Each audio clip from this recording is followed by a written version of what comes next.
This is Twisted Passages with award-winning author Marie Sutro. Now, let's take a deep dive into the dark world of psychological thrillers and meet the authors who created them.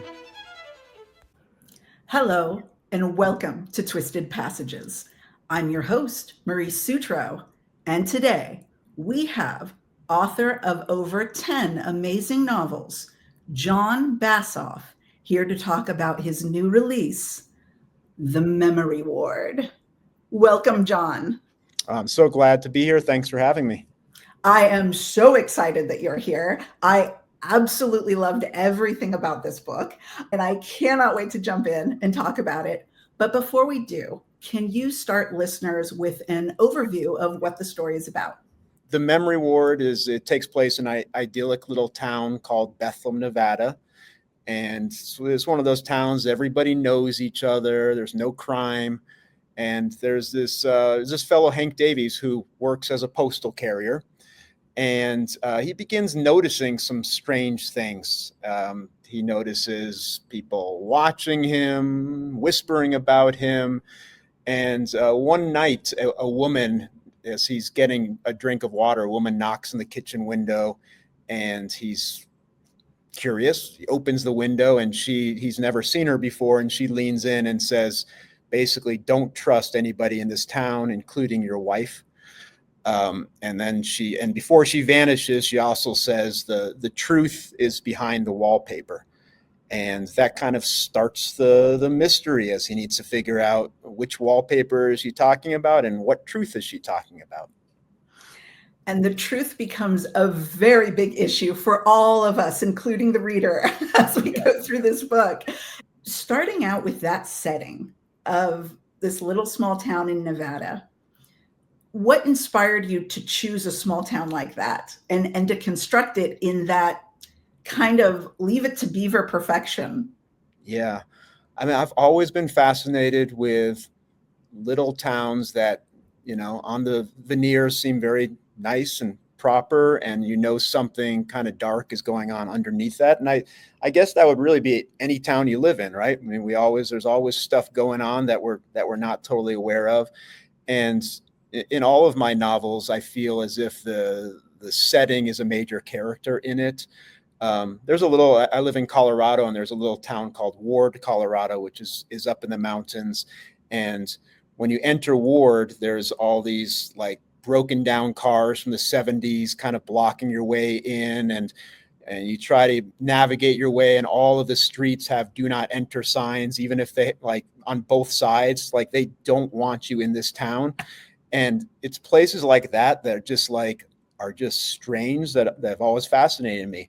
And for this book, I probably took some pages from some of the, some of the ideas of 1950s kind of suburbia.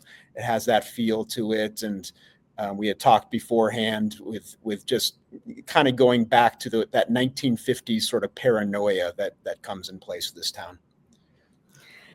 The way you told the story, because I'm a Twilight Zone nerd, struck me very Twilight Zone. There was always the great setup of, hey, isn't this just all great? And then wait a minute. And then not just wait a minute, but hey, think about that. What does that mean? Was there any of that Rod Serling kind of nod going on here? Did you get any of that? Yeah, it's funny. I wasn't I've always loved the Twilight Zone, but I wasn't thinking of the Twilight Zone when I first started writing it. It was, once I finished it, I was like, yeah, this definitely has some of that vibe to it, or, more currently, I guess, Black Mirror, just some of that psychological twists and so forth. But I've always I've always loved David Lynch. And so there were definitely some David Lynch influences. I think about like the opening scene of the movie Blue Velvet, where you see this kind of idyllic little town with the white picket fences, and there's a old man kind of watering his lawn.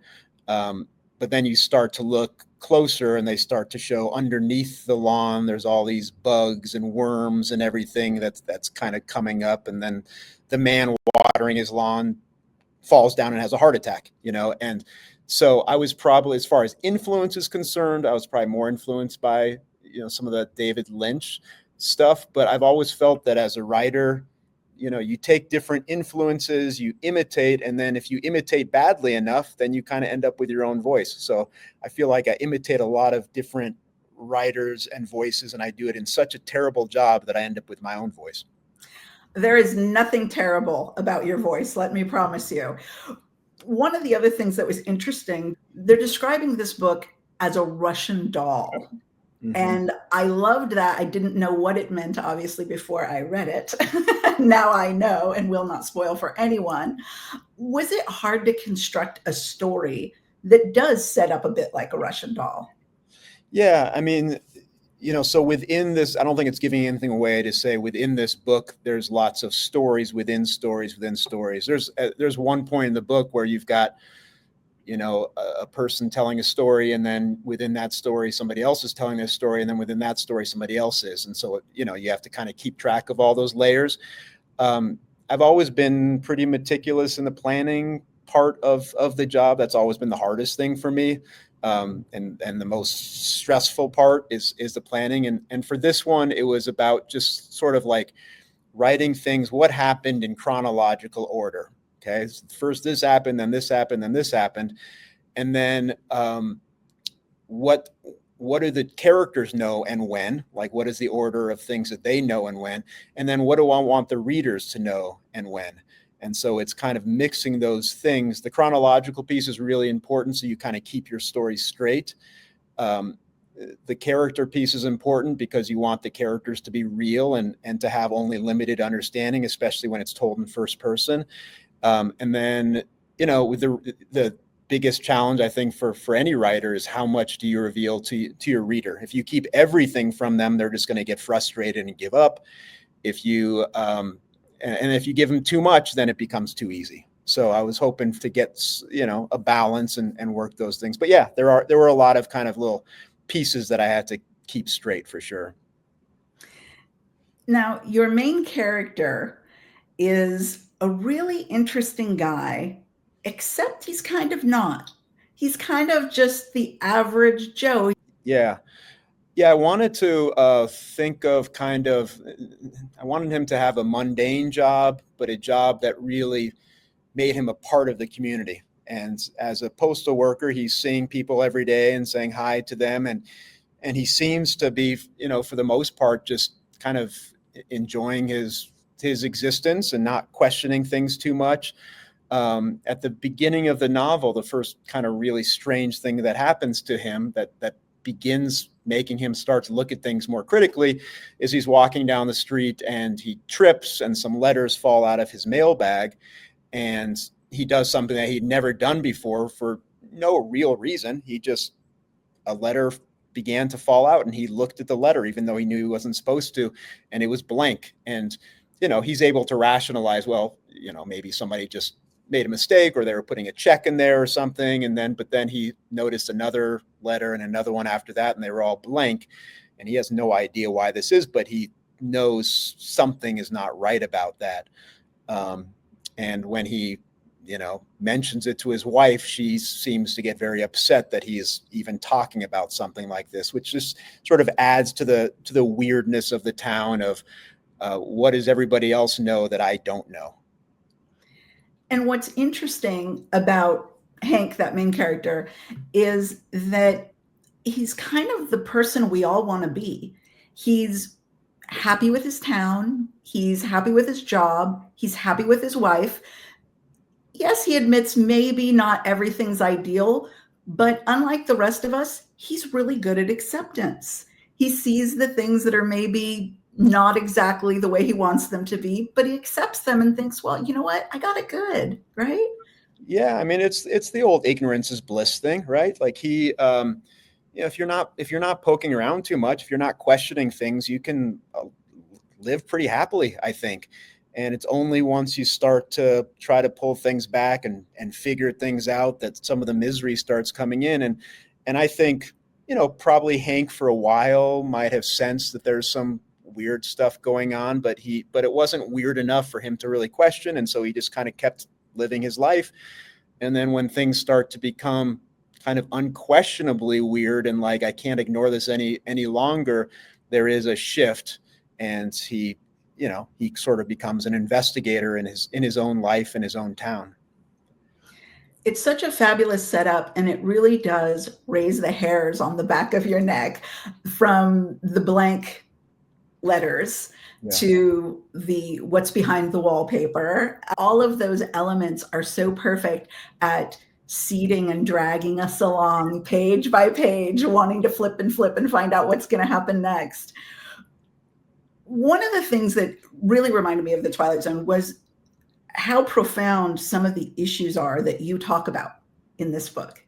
And you really soft pitch them to us and really set us up to feel very comfortable in your world, Jon. Yeah. And then all of a sudden it's like, wow, we really do need to think about some of these things. And one of the things that I thought was so powerful was you really had me questioning who we are as people and who we think we are. Is who we are our actions? Is it our words? Is it our beliefs? Is it our past, our present, or our future? What were you trying to get at with that? Was it just that broad exploration, or was that specifically something you wanted the readers to look at? Yeah, I mean, that's all. Like, every book I've written has always been kind of focused on that obsession that you just talked about, and the obsession of who we really are, and about memories and what memories mean, and do memories define who we are?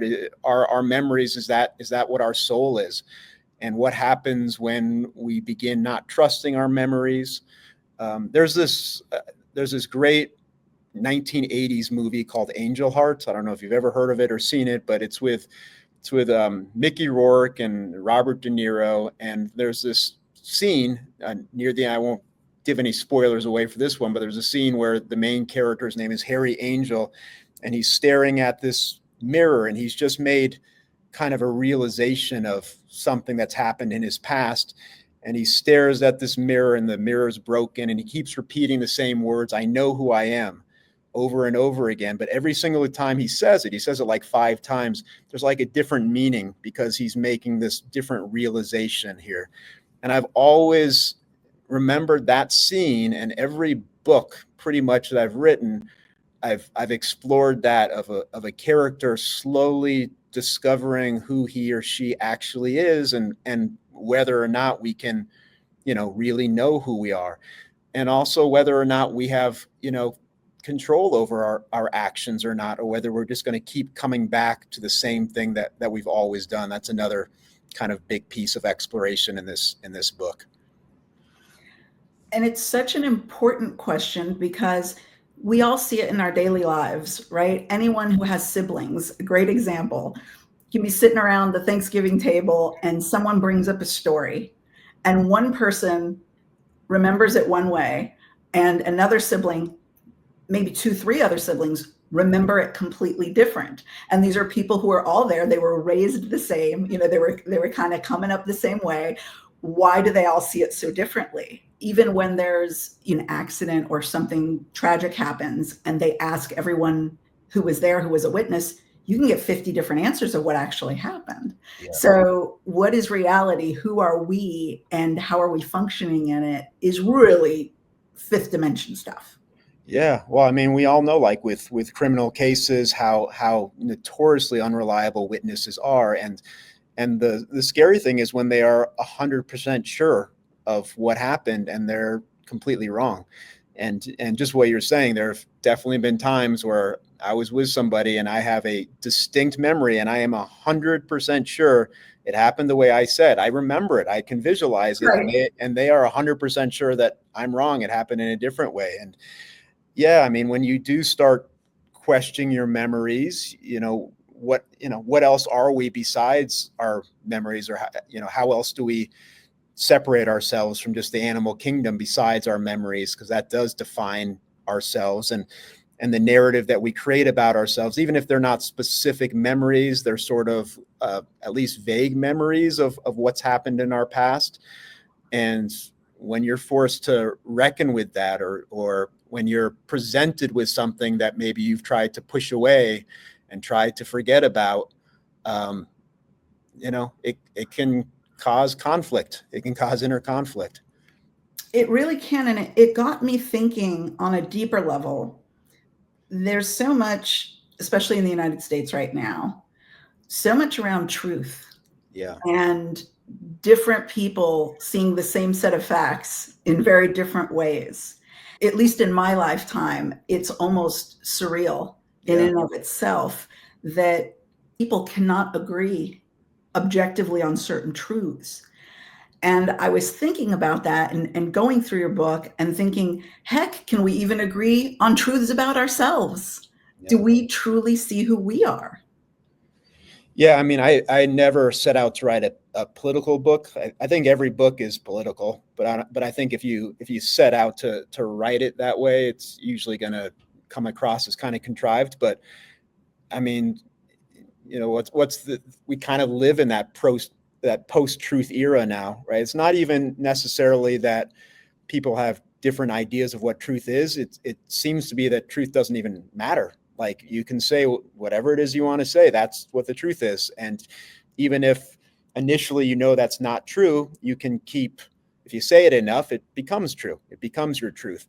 And I think humans have always done that to an extent. I think the narratives that we create about ourselves are based on the stories that we tell, and we tell stories that work for us, of who we are. But I do agree that in more recent years, that's sort of become more extreme for sure. And so there, even though I didn't set out to write that kind of political novel, I'm sure that idea of truth fading away, or what is truth, was sort of there in the background for me. And what's beautiful about the book is that for as much as it gets us to grapple with some very, very hard truths about ourselves, it also gives hope, because you're getting us to look at things and wonder, like you said, are we doomed to repeat cycles, or can those cycles be changed? And again, going back to our past, our present, and our future, were you looking at those pieces and saying, I want to give hope, or did hope just become a thread that kind of wove through this story? Man, I've never been all that effective in the hope piece in my writing. That's been it drives my mom crazy. She's like, can you just give me some redemption at the end of your stories? And I'm not always great at that. But I do think there are some threads. I think most of the characters, as flawed as they are in this book, are somewhat sympathetic. And almost every character, I think, at least believes they're doing the right thing in some way. And there are, so again, without giving any spoilers, I think there are some signs as you move forward in the novel that humans can change, and that there are things that we can do differently, even if they might just be subtle. Because it's always worried me, like, just with little things, well, this year I'm going to start working out. This is the year I'm definitely going to do it. Like, it's so hard because you're so used to just your habits and ways of doing things. And can we ever truly change? And I really hope we can. It would be kind of depressing if we're just stuck with who we are for our entire lives. Absolutely.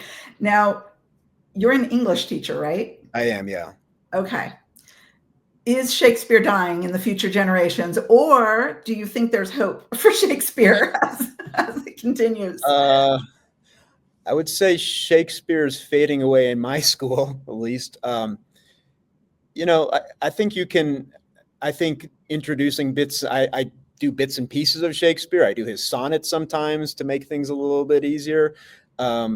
There's definitely a movement now, I think, away from the classics and more towards either giving students choice in what they're going to read, or focusing on books of characters they can relate to. And I understand both sides of the argument. I understand giving students, there's, especially teaching a school where there's a high minority population and so forth, they might not be able to relate to certain characters in Shakespeare, and you want to find some voices they can relate to. But there's something to be said too for just understanding the brilliance and the construction and of some of those classic books. So I'm kind of torn both ways, but yeah, it's Shakespeare is probably fading away. My last question, Jon, when you're not constructing incredibly complex, brilliant novels that make us think on so many levels, what do you do for fun? Yeah, well, that was a nice intro. Thanks for that. I've got, I live in Colorado. I love getting out, going to the mountains, taking hikes with my family. I've got 2 kids. One of them's in college. One of them's about to go to college. So spending time with them. I'm kind of that weird creature that I need my alone time to do my writing and reading and watching movies, but I also need my social time. And I'm blessed to have a lot of good friends, especially the people I work with. So my life's pretty good. Even if my characters' lives aren't very good, my life's pretty good. Well, thank you again, Jon. Amazing, fun, inventive story, The Memory Ward. You will not be disappointed. I really appreciate you having me. And thank you all for joining us on this episode of Twisted Passages. We hope to see you next time.